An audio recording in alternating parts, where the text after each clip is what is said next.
I don't feel sorry. You provoked me yourself. She won't get away with this so easily now. If someone had told me earlier that this could happen, I wouldn't have believed it. For 6 years, I thought I had the perfect marriage. Emily was everything I ever wanted. Smart, beautiful, devoted. Or at least I thought she was. Now I wasn't so sure. At first, the changes were small. Little things that could be explained away. She started staying late at work. Not often, just once or twice a month. Nothing strange. Nothing to worry about. Then it became every week. Then multiple times a week. Then she started leaving at night. I would wake up at 2 a.m. to find her side of the bed empty. No note. No explanation. Just her car missing from the driveway and a cold silence hanging in the air. Whenever I asked, she would smile, kiss me lightly, and give me an answer just vague enough to be believable. Couldn't sleep, so I went for a drive. Late-night grocery run. Needed to clear my head, and I let it go, because I trusted her. But then the other signs started piling up. She changed her phone password. Twice. She avoided making future plans. Our anniversary, vacations, even something as simple as dinner with friends. She suddenly couldn't commit to anything. She started looking anxious, jumping at the sound of her phone buzzing, glancing over her shoulder when we were out together. She stopped saying, "I love you" first. And when I said it, she hesitated before saying it back. That hesitation felt like a knife to the gut. The breaking point. I tried to tell myself I was overthinking. I told myself that marriages go through phases, that I was being paranoid. But deep down I knew something was wrong. Emily wasn't just distant. She wasn't just stressed. She was hiding something. And for the first time in 6 years, I wasn't sure if I really knew the woman I married. Doubt is a slow poison. First I tried to ignore it, to trust her. But trust is only as strong as the person you give it to. And Emily? She was slipping through my fingers. The night that changed everything. It was a Thursday. Emily had told me she was working late. A big project, she said. Some last-minute deadline. I nodded, kissed her goodbye, and watched her drive off. But 2 hours later, when I went to grab a snack from the kitchen, her work phone was still on the counter. That didn't make sense. Emily never left without it. My stomach twisted. A thought crept in, dark and unwelcome. What if she wasn't at work? What if she wasn't working late at all? Before I could stop myself, I grabbed my phone and opened the tracking app we installed years ago. A safety measure, we had called it. She had insisted on it, saying it made her feel better when she was out alone. And now it was about to tell me the truth. The location that broke me. I tapped her name. The screen loaded. And then, my heart stopped. Emily wasn't at work. She wasn't even close to her office. Her location was pinned on the other side of town. At an abandoned motel. I stared at the screen, my pulse hammering. What the hell was she doing there? I searched for another explanation. Maybe she got lost. Maybe her phone was stolen. No, I knew better. There was only one reason why a married woman would be at a rundown motel in the middle of the night. My hands tightened around my phone. My mouth went dry. This was it. The proof I had been ignoring. Emily was cheating. And now I was going to see it for myself. The drive. I don't remember getting into my car. I don't remember pulling out of the driveway. All I remember is the cold fury crawling up my spine as I sped toward the motel. Headlights cutting through the dark. I had spent months, convincing myself that Emily wouldn't do this to me, that she was just stressed, distracted, going through something, that we could fix it. But now I wasn't sure if there had ever been anything to fix. Maybe I had spent 6 years in someone else's illusion. Because the woman I thought I knew, the woman I loved, she wouldn't be at a place like this. Not unless everything we had was a lie. The motel was worse than I imagined. Flickering neon lights, cracked pavement, the kind of place people went to disappear. Emily's car was parked in the farthest corner of the lot. My hands clenched into fists as I pulled in beside it. The engine was still warm. She was here. Right now. I killed my headlights, my breath slow and steady, my mind racing. What would I find? Some stranger? Some nameless man she had been sneaking off to see? I could almost picture it. Emily tangled in hotel sheets, smiling in a way she hadn't smiled at me in months, whispering to another man, lying to him the same way she lied to me. I gritted my teeth, my entire body burning. But then, I saw her, and everything I thought I knew shattered. Not just an affair. She wasn't in a hotel room. She was outside, standing near the back of the building, dressed in an expensive black dress, the kind she never wore for me. But she wasn't alone. Two men stood with her, older, rough, dressed in sharp suits that didn't match the rundown motel behind them. And Emily? She wasn't kissing anyone. She wasn't laughing. She looked nervous. Her hands trembled slightly as she reached into her purse, pulling out stacks of cash. I frowned. What the hell was I looking at? This wasn't an affair. This was something else. Something worse. The moment that changed everything. I slid lower in my seat, watching, my heartbeat loud in my ears. Emily handed one of the men the money. He counted it, nodding approvingly. Then, the second man gave her something in return. A small black envelope. Emily tucked it into her purse, nodding quickly before turning back toward her car. I barely had time to react. I ducked lower, heart racing as she passed my car. For a split second, I saw her face clearly. Her expression wasn't guilty. It wasn't sad. It was calculated, cold, like this was just business. The realization hit me like a truck. She wasn't just cheating. She was hiding something much bigger. And for the first time tonight, I wasn't sure if I was the one spying on her, or if she already knew I was watching. I pressed myself deeper into the seat, heart pounding as Emily slid into her car. She didn't drive off immediately. Instead, she sat there, still, too still, like she was thinking, calculating. Then, she pulled out her phone. My stomach twisted. I watched her lips move as she made a call. Seconds later, my own phone buzzed in my pocket. I nearly jumped. I pulled it out with shaking hands. Hey, babe. Just finished up. On my way home. Want me to grab something for dinner? She was lying. She was sitting right in front of me, parked at an abandoned motel, exchanging cash for something secret, and she was texting me like nothing was wrong, like she was still my wife, like she wasn't a stranger in my own life. I forced myself to breathe. Then I did something reckless. I texted back. Me 10:48 p.m. Nah, I already ate. Drive safe. Love you. A lie for a lie. Emily smiled at her phone, fingers tapping out a reply. I didn't check it. I was too busy watching her headlights flicker on as she backed out of the lot. Too busy realizing something that sent ice through my veins. She wasn't just cheating. She was living a double life, following the trail of lies. I should have gone home, should have pretended this never happened. But I couldn't. Instead, I pulled out my phone and took a screenshot of her location. Then I waited. As soon as she was out of sight, I stepped out of my car and walked straight to the two men she had just been talking to. They were still by the motel entrance, their backs half turned, deep in conversation. They hadn't noticed me yet. I swallowed hard, squared my shoulders, and took another step forward. Then the taller of the two glanced my way. His eyes locked onto mine. He stilled. A second later, the other man followed his gaze. Both of them were watching me now. Something passed between them. A silent exchange. Then the shorter man, the one who had handed Emily that black envelope, smirked, like he knew something I didn't.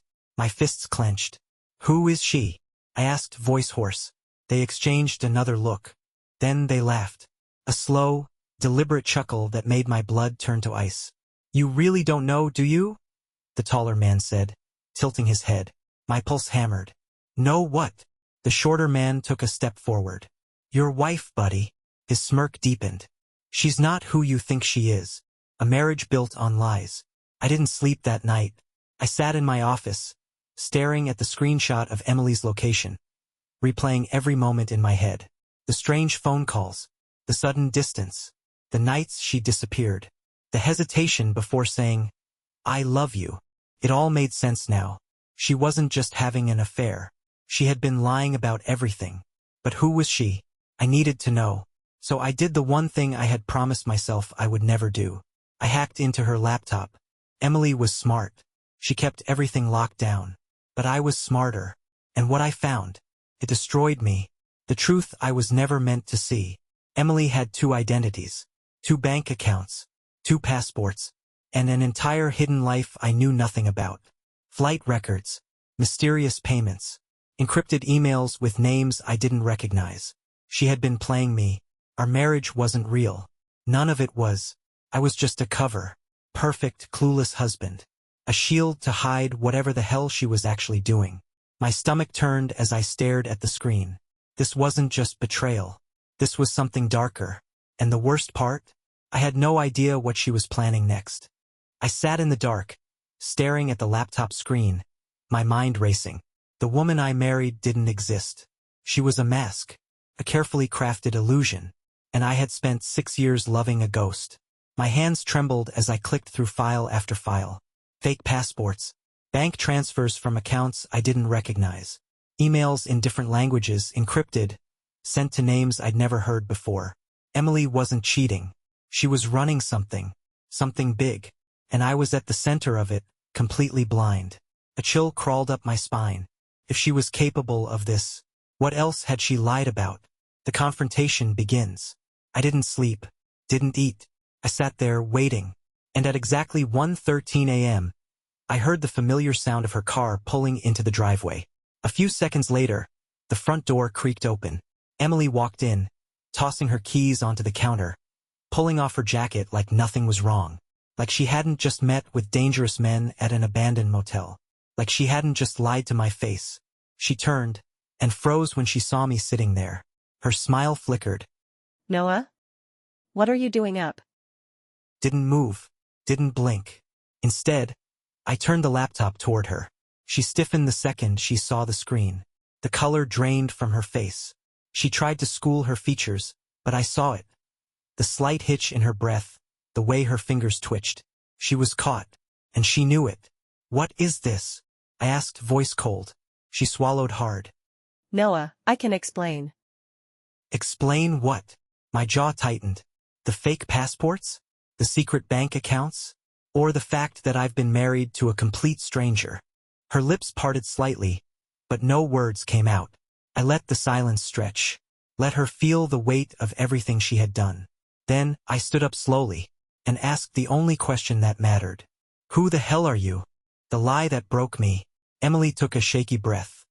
Noah, I swear, I was going to tell you. I was going to. I slammed the laptop shut. "Don't," I snapped. "Don't sit there and pretend you ever planned on telling me. You've been lying to me from the moment we met." Her hands clenched into fists. A flicker of something crossed her face. Not guilt. Something colder. Something like calculation. She took a step closer. Listen to me.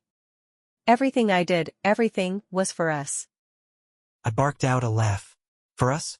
I shoved the laptop aside and pulled out my phone. The video I took at the motel was still on the screen, her handing stacks of cash to those men. I turned it toward her. Her jaw tensed. I tilted my head. "Is that for us, too?" She inhaled sharply. I had her cornered. Her mind was working fast, searching for a way out. Then she smiled. A small, knowing smile. And for the first time I saw her for who she really was. This wasn't the Emily I married. This was someone else. Someone who had only pretended to love me. I felt sick. "Tell me the truth," I said quietly. "Did you ever love me?" She hesitated. And that hesitation? It was the final nail in the coffin. I nodded slowly. "That's what I thought." Her expression faltered. For the first time she looked afraid. Because she could tell. I wasn't just some heartbroken husband anymore. I was something worse. I was a man with nothing left to lose. The room felt too quiet. Emily stood in front of me, waiting to see what I would do, waiting to see if I was still the fool she had married. But I wasn't that man anymore. That man had died the moment I realized I had spent 6 years loving a stranger. Now all that was left was me, and I had a choice to make. Option 1, expose her. I could call the police. I had evidence. The fake passports, the encrypted emails, the video of her at the motel. Whatever she was into, it wasn't legal. I could ruin her. One phone call and she'd be in handcuffs before sunrise. Gone. Erased. A part of me liked the idea. She had stolen 6 years of my life. Why shouldn't I take everything from her? But then, I saw it. The flicker of fear in her eyes. Not because she was scared of me, because she was scared of what would happen next. Emily wasn't just running a scam. She was running from something. And if I turned her in, I wouldn't just be putting her life in danger. I'd be putting my own life on the line, too. Option 2. Disappear. I clenched my jaw. The only other option. Leave. Walk away. Forget her. Let her keep her secrets. Let her keep whatever game she was playing. Let her become a ghost in my life, the way she had always been. I could pack a bag tonight and be gone by morning. I could vanish before she even had a chance to stop me. I could be free.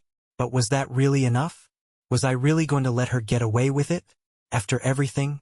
I exhaled slowly, my pulse steady. Then I made my decision. The final move. I walked to the counter, grabbed the divorce papers I had printed hours ago, and slid them toward her. Emily's breath hitched. She hadn't expected this. She had prepared for a fight, for screaming, rage, maybe even violence. But this was worse. Because now she knew. She meant nothing to me. I picked up the pen and signed my name with a slow, steady hand. Then I looked up at her. Her eyes searched mine, waiting for something. A reaction. A crack in my armor. There was nothing left to find. "You win, Emily," I said, voice eerily calm. Her lips parted slightly. "Noah, I held up a hand. "Don't. It's over." I turned and grabbed my bag, heading for the door. "Where will you go?" she asked. I smirked. "Somewhere you'll never find me." And then, without another word, I walked out of her life. For good. I didn't stop driving until the sun came up. The city faded in my rearview mirror, replaced by open highways and endless miles of nothing. I was free. No more lies. No more secrets. No more Emily. But as I gripped the steering wheel, exhaustion pressing down on me, I realized something unsettling. I wasn't just running from her. I was running from the 6 years I wasted. The memories that weren't real. The love that never existed. And the worst part? I wasn't even sure who I was anymore. The message that changed everything. I pulled into a gas station somewhere in the middle of nowhere. While I filled the tank, I checked my phone. I had one new message. From an unknown number. I frowned, my heart picking up speed as I tapped it open. Unknown, 6:17 a.m. "You made the right choice. But they won't let you go that easily." A chill ran down my spine. I looked around. The station was empty. The air too still. Who the hell was watching me? Past that won't stay buried. I got back into the car, gripping the wheel so tightly my knuckles turned white. This wasn't over. I had walked away from Emily. But her world? It wasn't done with me. My breath slowed as I stared at the message. A horrible realization sinking in. I thought I left the nightmare behind. But maybe, just maybe, it was only beginning.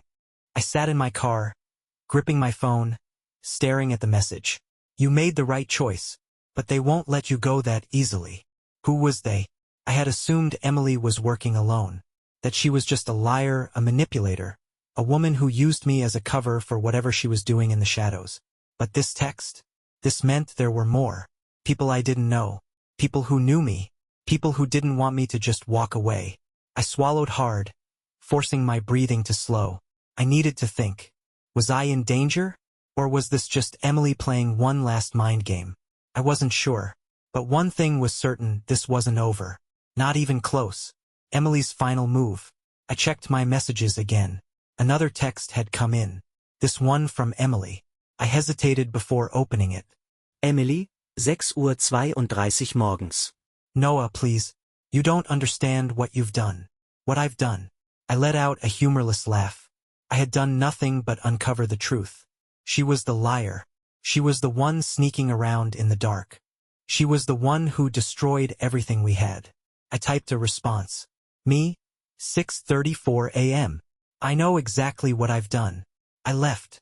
I hovered over the send button. Then I deleted it. No, she wasn't worth it.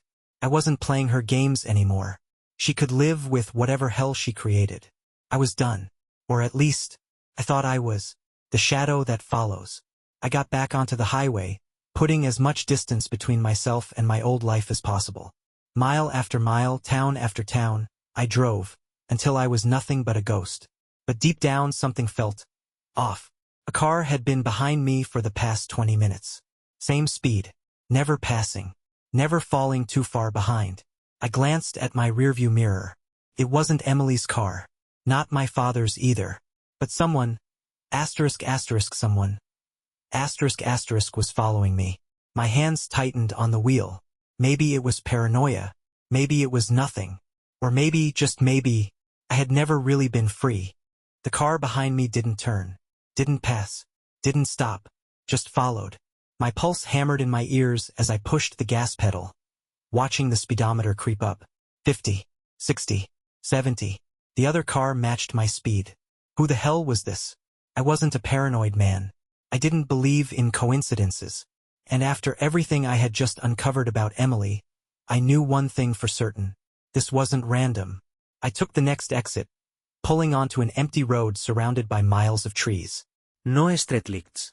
No houses, just open road and silence. The car followed. I gritted my teeth. Enough. I slammed the brakes. The tires screeched against the pavement as my car skidded to a stop. The other car reacted fast, stopping a few feet behind me. For a moment, there was nothing but silence. Then, their door opened. A man stepped out. I couldn't see his face. The headlights behind him cast his figure in shadow, but I could tell. He was tall, broad-shouldered, moving with purpose. I reached for my phone. No signal. I cursed under my breath. The man walked toward me, slow, unrushed, like he already knew how this was going to end. I tightened my grip on the steering wheel, every muscle in my body screaming at me to drive, to run. Then he spoke. Noah Carter? My blood turned to ice. He knew my name. My breath came fast and shallow. My fingers hovered over the keys, ready to start the engine. Then he took another step closer, close enough for me to finally see his face. And that's when I felt it.